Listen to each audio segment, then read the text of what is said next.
socializing men into thinking that women will consent to anything.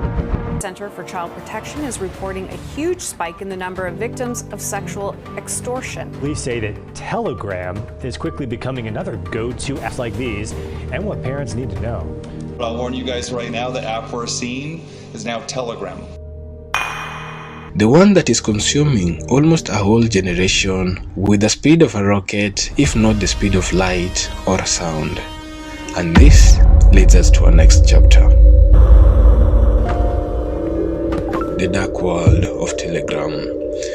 After being launched in August 14th, 2013 by two Russian brothers, Pavel and Nikolai Durov, Telegram was developed with the combined features of the likes of both Facebook and WhatsApp at once, with the focus on speed and security, where it provides end-to-end encryption, popularly known as secret chats. However, it gained popularity due to its robust security features, the cloud chats. Cloud chats and groups are encrypted between two parties, the client, who is the user, and the server, which means the third party cannot access data. So, users can make video calls, voice calls, send image, text securely because of privacy and encryption, making it secured. Its operational headquarters is based in Dubai, while data are distributed worldwide in 5 data centers in different parts of the world. In fact, by January 2021, Telegram recorded over 500 million monthly active users, becoming the most downloaded app worldwide with 1 billion downloads globally as the late August 2021. A research that was done by Alex reported that is the most preferred app by millionaires and rich people because of its privacy and encryption for personal and professional communication. Without all of this being said, Telegram has a dark side of it. The other side of it is hell, the real Sodom and Gomorrah, where all the dirty business of the world are being verified, discussed, and done. It's where the prostitution of the new generation happens that you cannot think or imagine. Its advantageous features of speed and file sharing has been misused to leak private data by individuals. You see, Telegram allows users to create and join group chats up to 200,000 members, and this has become a challenge.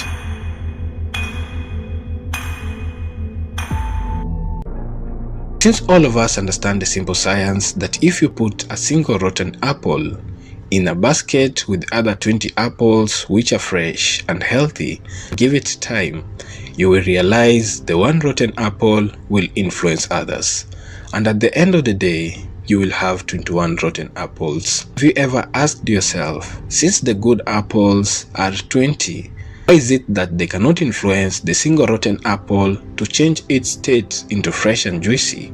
The answer is, it's impossible. It's already late.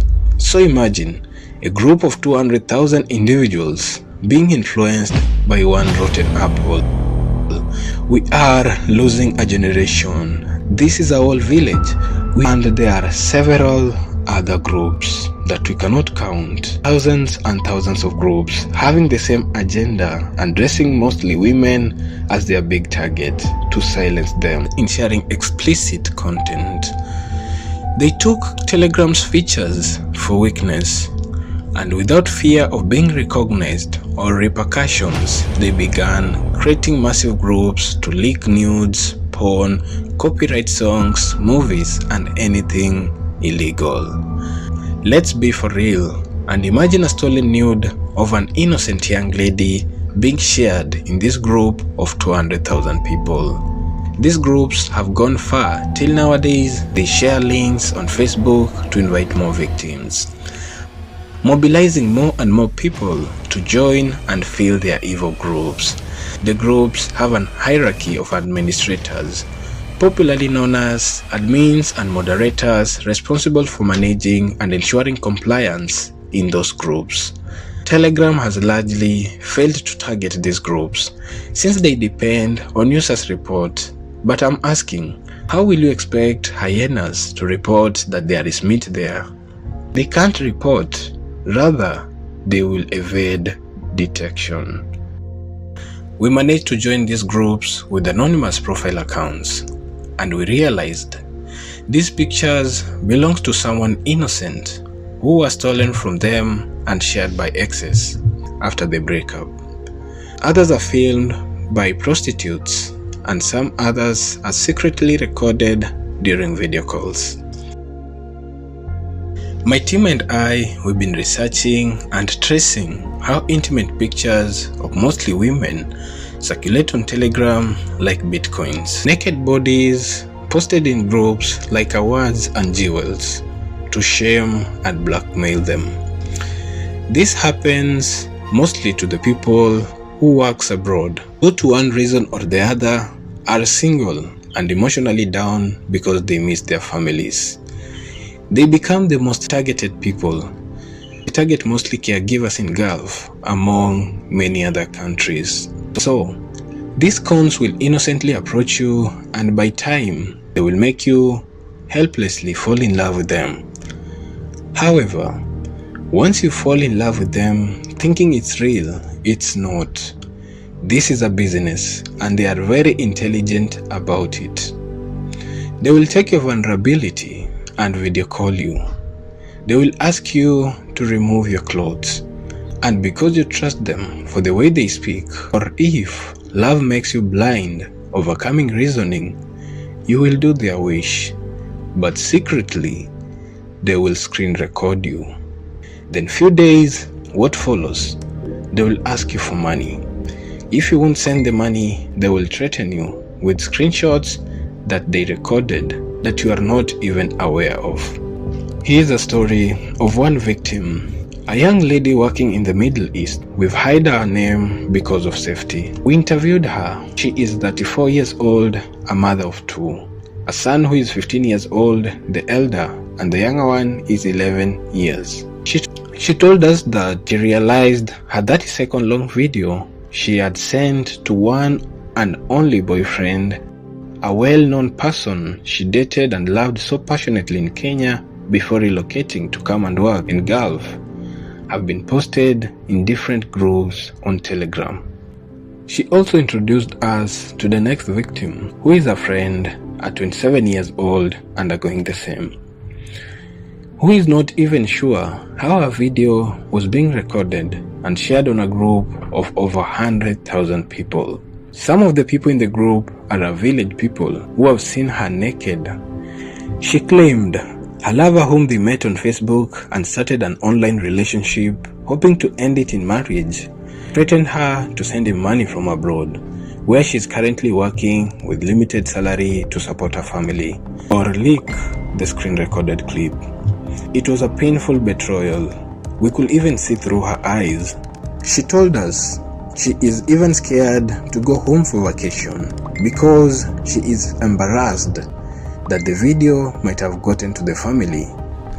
Now she has lost her courage. She lives an isolated life, and on her TikTok account, she is texted by strangers demanding for more of her pictures, making her to feel like a prostitute. This criteria is also used in the business world to eliminate competition. Also even applied in politics. Some politicians have used for political gain to devalue and silence their competitors. Like the one we have seen of late. We cannot be treating women like rubbish. We cannot be treating women like they are the ones who came up with sex, like they are the ones who invented sex. Shame on you. Shame on you.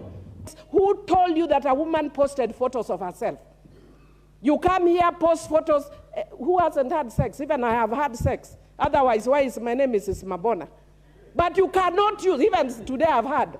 What is the big deal if I've had? And if you think there's a problem, report to the nearest police or report me to God. And again, once I've said, and twice you've heard me, I understand the pain of a heartbreak. Almost everybody have been heartbroken, maybe once or severally, even me as I am speaking. But before you share your ex nude because of the pain they've caused you, how sure are you this won't happen to you? Or if not you, to your daughter or family member?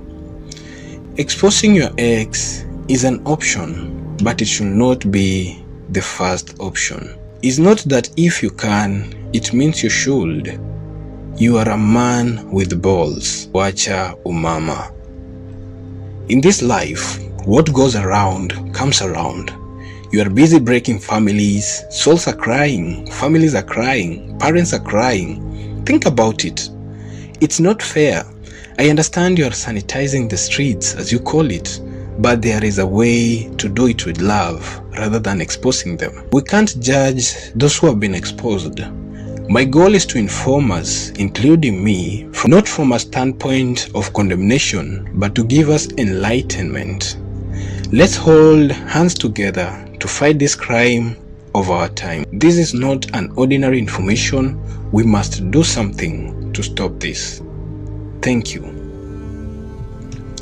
If this video have given you value, subscribe and comment down below, because these things just burn in the heart and we communicate because of the love of people.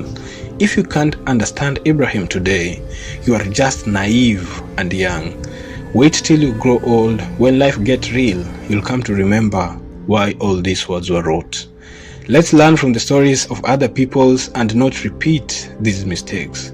If you are like me, and if you want to get started right now, I encourage you to channel your frustrations and bitterness into action by getting involved.